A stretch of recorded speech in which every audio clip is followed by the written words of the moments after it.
Күннен басқа жұлдыздардың бізден алыстығы соншалық, оларды айналық және линзалық телескоптармен бақылағанда жай нүктелер болып көрінеді. Дегенмен ең жақсы деген телескоппен алынған кез келген жұлдыздың кескіні нүктеден гөрі даққа көбірек ұқсайды. Бұл жарықтың табиғатына байланысты. Дифракция объективтің апертурында орын алып жатқандықтан, кескін нүктелік нысан болып көрінгенімен, шын мәнінде нүктенің емес, шеттері бұлдыраған әлсіз сақиналармен қоршалған кішірек диск пішінін қабылдайды. Дифракцияның бір қосалқы әсері бір-біріне жақын орналасқан нүкте кескіндері қосылады. Екі жұлдыз арасында белгілі бір бұрыштық қашықтық бар, бірақ телескоппен қарағанда оларды ажырата алмаймыз. Мұндай жағдайда рефракторлық телескоптың мүмкіндігі шектеулі. Шектеу өзгерісінің минималды бұрышы альфа.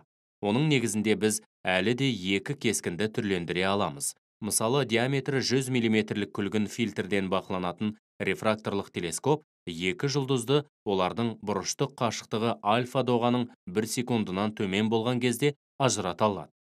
Мұндай жағдайда телескоп мүмкіндігі 1 секундты құрайды.